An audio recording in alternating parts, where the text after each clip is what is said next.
महाशिवरात्रि के विषय में भिन्न भिन्न मत है। कुछ विद्वानों का मत है कि आज के ही दिन शिवजी और माता पार्वती विवाह सूत्र में बंधे थे, जबकि अन्य कुछ विद्वान ऐसा मानते हैं कि आज के ही दिन शिवजी ने कालकूट नाम का विष पिया था, जो सागर मंथन के समय समुद्र से निकला था। ज्ञात है कि यह समुद्र मंथन देवताओं और असुरों ने अमृत प्राप्ति के लिए किया था।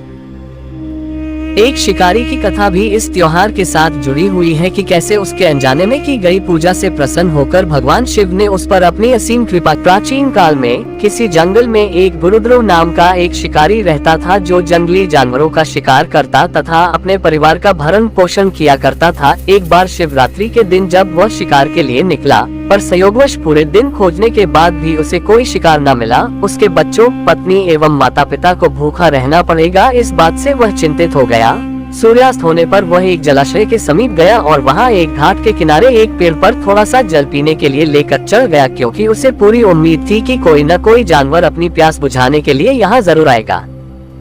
वह पेड़ बेलपत्र का था और उसी पेड़ के नीचे शिवलिंग भी था, जो सूखे बेलपत्रों से ढके होने के कारण दिखाई नहीं दे रहा था।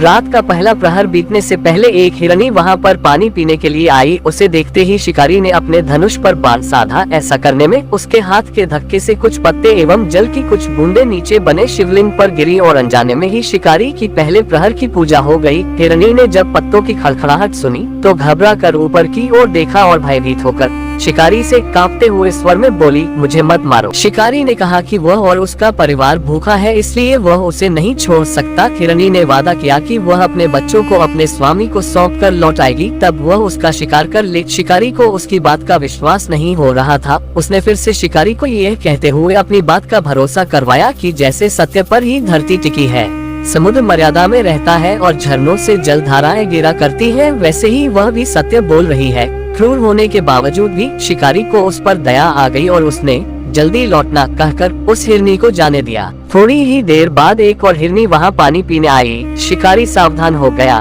तीर सांधने लगा और ऐसा करते हुए उसके हाथ के धक्के से फिर पहले की ही तरह थोड़ा जल और कुछ बेलपत्र नीचे शिवलिंग पर जा गिरे और अनायास ही शिकारी की दूसरे प्रहर की पूजा भी हो गई। इस हिरनी ने भी भयभीत होकर शिकारी से जीवन दान की याचना की, लेकिन उसके अस्वीकार कर देने पर हिरनी ने उसे लौटाने का वचन यह कहते हुए दिया कि उसे ज्ञात है कि जो वचन देकर पलट जाता है, उसका अपने जीवन में संचित पुण्य नष्ट हो जाया करता है। उस शिकारी ने पहले की तरह इस हिरनी के वचन का भी भरोसा कर उसे जाने दिया। अब तो वह इसी चिंता से व्याकुल हो रहा था कि उनमें से शायद ही कोई हिरनी लौट के आए और अब उसके परिवार का क्या होगा। इतने में ही उसने जल की ओर आते हुए एक हिरण को देखा। उसे देखकर शिकारी बड़ा प्रसन्न हुआ। अब फिर धनुष पर बाण चाहने से उसकी तीसरे प्रहर की पूजा भी स्वतः ही संपन्न हो गई, लेकिन पत्तों के गिरने की आवाज से वह हिरण सावधान हो गया। उसने शिकारी को देखा और पूछा, तुम क्या करना चाहते हो?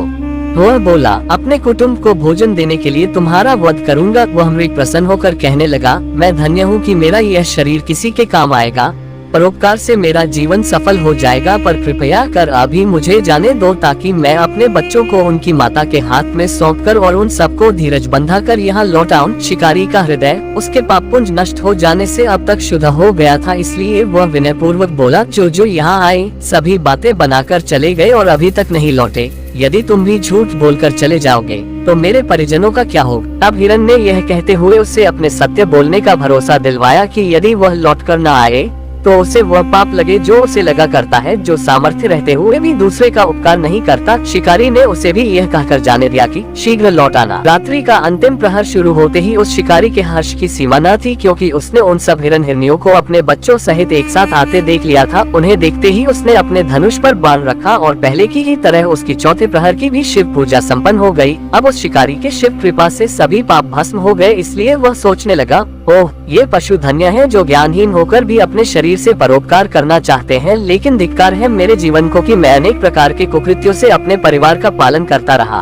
अब उसने अपना बाण रोक लिया तथा मृगों से कहा कि वे सब धन्य हैं तथा उन्हें वापस जाने दिया। उसके ऐसा करने पर भगवान शंकर ने प्रसन्न होकर तत्काल उसे अपने दिव्य स्वरूप का दर्शन करवाया तथा उसे सुख समृद्धि का वरदान देकर गोह नाम प्रदान किया। मित्रों, यही वह गोह था जिसके साथ भगवान श्री राम ने मित्रता की थी। शिव जी जटाओं में गंगा जी को धारण करने वाले, सिर पर चंद्रमा को सजाने वाले, मस्तक पर त्रिपुंड तथा तीसरे नेत्र वाले, कंठ में कालपाश नागराज तथा रुद्राक्षमाला से सुशोभित, हाथ में डमरू और त्रिशूल है, जिनके और भक्तगण बड़ी श्रद्धा से जिन्हें शिव शंकर, भोलेनाथ, महादेव, भगवान आशुतोष, उमापति, गौरी शंकर, सोमेश्वर, महाकाल, ओंकारेश्वर, वैद्यनाथ, नीलकंठ, त्रिपुरारी, सदाशिव तथा अन्य सहस्त्रों नामों से संबोधित कर उनकी पूजा अर्चना किया करते हैं। ऐसे भगवान शिव एवं शिवा हम सबके चिंतन को सदा सदैव सकारात्मक बनाए एवं सबकी मनोकामनाएं पूरी करें।